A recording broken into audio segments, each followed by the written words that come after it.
Hi friends, welcome to my channel. நான் உங்கள் அனிதா பிரபாகரன். இன்றைக்கி நம்ம சேனலில் என்ன பார்க்க போகிறோன்னா ஒரு மசாலா பிரெட் எப்படி செய்யறதுன்னு தான் பார்க்க போகிறோம். நம்ம வீட்டில் டக்குனு ஈவினிங் நேரத்தில் கெஸ்ட்டுங்க யாராச்சும் வந்துட்டாங்கன்னா இந்த மாதிரி செஞ்சு கொடுத்து பாருங்கள், சூப்பராக விரும்பி சாப்பிடுவாங்க. வாங்க இதை எப்படி செய்யலான்னு பார்க்கலாம். வீடியோ போகிறதுக்கு முன்னாடி என்னோட பிரணி பிரத்வி சேனலை மறக்காமல் சப்ஸ்கிரைப் பண்ணி வச்சுக்கோங்க. கூடவே பெல் ஐக்கானை கிளிக் பண்ணி ஆல் ஆப்ஷன் கொடுத்துக்கோங்க. அப்போ தான் நான் போடுற எல்லா வீடியோவுமே உங்களுக்கு வந்து சேரும். வாங்க வீடியோக்குள்ளே போகலாம். இந்த மசாலா பிரெட் செய்யறதுக்கு நான் வந்து ஒரு 3 பிரெட் எடுத்து வச்சுக்கிறேன். நான் இது என்கிட்ட நல்லா பெரிய பிரெட்டாக இருந்ததுனால நான் 3 பிரெட் எடுத்து வச்சுருக்கேன். உங்ககிட்ட சின்ன பிரெட்டாக இருந்துச்சுன்னா நீங்கள் 4 கூட எடுத்துக்கலாம். இப்போ நான் என்ன பண்ண போகிறேன்னா, இந்த பிரெட்டில் ஓரத்தில் உள்ள அந்த ப்ரௌன் கலரில் உள்ளதெல்லாம் நான் வெட்டி எடுத்துக்க போகிறேன். அது நமக்கு வேணாம், அதை நம்ம பிரெட் கிரம் செய்வோம்ல, அப்போ அதை நம்ம வந்து சேர்த்துக்கலாம். பார்த்து பொறுமையாக வெட்டுங்க. நம்ம ஓரத்தில் உள்ள அந்த ப்ரௌன் கலரை மட்டும் நம்ம கட் பண்ணி எடுத்துக்க போகிறோம். இதே மாதிரி எடுத்து வச்சிருக்கிற எல்லா பிரெட், நான் எடுத்து வச்சிருக்கிற 3 பிரெட்லையுமே நான் வந்து அந்த ஓரத்தை மட்டும் கட் பண்ணி எடுத்துக்கிறேன். அவ்வளோதான், நான் எடுத்து வச்சிருக்கிற எல்லா பிரெட்டையுமே ஓரத்தை கட் பண்ணி எடுத்துக்கிறேன்.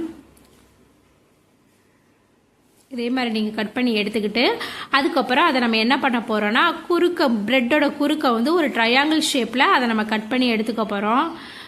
இந்த மாதிரி குறுக்க ட்ரையாங்கிள் ஷேப்பில் கட் பண்ணி எடுத்துக்கோங்க. அப்போ அதை பார்க்க நல்லாயிருக்கும், பசங்களும் நல்லா விரும்பி சாப்பிடுவாங்க.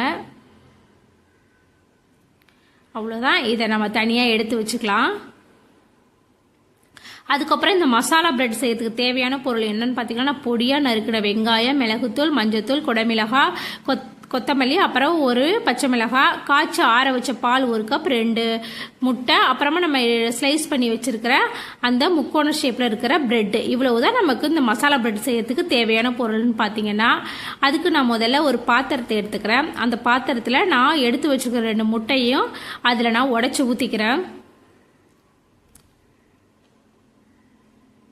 முட்டையை நான் அதில் சேர்த்ததுமே நம்ம கட் பண்ணி வச்சுருக்கிற வெங்காயத்தை அது கூட சேர்த்துக்கலாம். உங்ககிட்ட சின்ன வெங்காயம் இருந்தால் சின்ன வெங்காயம் சேர்த்துக்க. இப்போ நான் பால் சேர்த்துக்கிறேன். பால் சேர்த்துக்கிட்டு இது கூடவே இப்போ நான் வெங்காயத்தை சேர்த்துக்கிறேன்.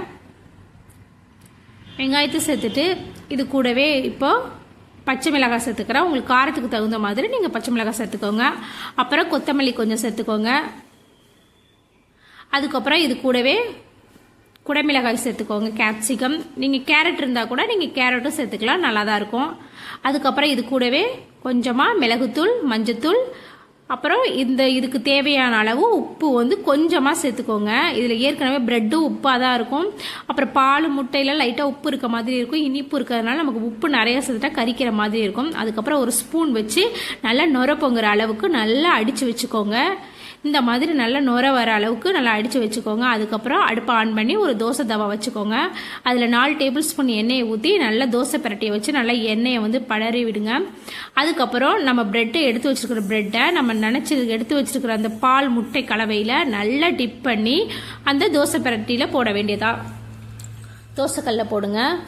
எடுத்து வச்சுருக்கிற எல்லா பிரெட்டையுமே நல்லா ஃபுல்லாக அது அந்த பாலில் வந்து நல்லா முங்குற அளவுக்கு நல்லா அந்த பிரெட்டை வந்து நினச்சி அதுக்குள்ளே போடுங்க. பிரெட்டும் ரொம்ப சாஃப்டாக இருக்கும். இதில் பால் முட்டைலாம் சேர்த்துக்கிறதால சீக்கிரம் வெந்துடும். அதனால் சிம்மில் வச்சு இதை நம்ம ரெடி பண்ணிக்கலாம். பாருங்கள், ஒரு சைடு வந்ததும் இன்னொரு சைடு வந்து திருப்பி போட்டுக்கோங்க. ரொம்ப டேஸ்ட்டாக இருக்கும். இது செய்யறதுக்கு ரொம்ப டைம்லாம் ஆகாது. ஒரு 5 எல்லாம் ரெடியாக காய்கறி எல்லாம் ரெடி பண்ணி வச்சோம்னா ஒரு 5 நிமிஷத்தில் நம்ம ரெடி பண்ணலாம். வீட்டுக்கு யாராச்சும் கெஸ்ட் வந்தாங்கன்னா டக்குன்னு இந்த மாதிரி செஞ்சு டீ போட்டு இதை கொடுத்துட்டா சூப்பராக இருக்கும். நம்ம பசங்களும் நல்லா விரும்பி சாப்பிடுவாங்க. அவ்வளோதான், வெந்துடுச்சு. இதை நம்ம பிளேட்டுக்கு மாற்றிக்கலாம்.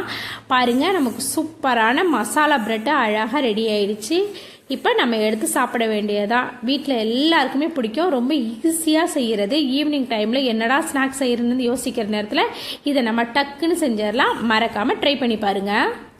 அவ்வளோதான். இந்த வீடியோ பிடிச்சிருந்துச்சுன்னா மறக்காமல் உங்கள் வீட்டில் உள்ளவங்களுக்கு செஞ்சு கொடுத்து பாருங்கள். நாளைக்கு வேறு ஒரு ரெசிபியில் பார்க்கலாம்.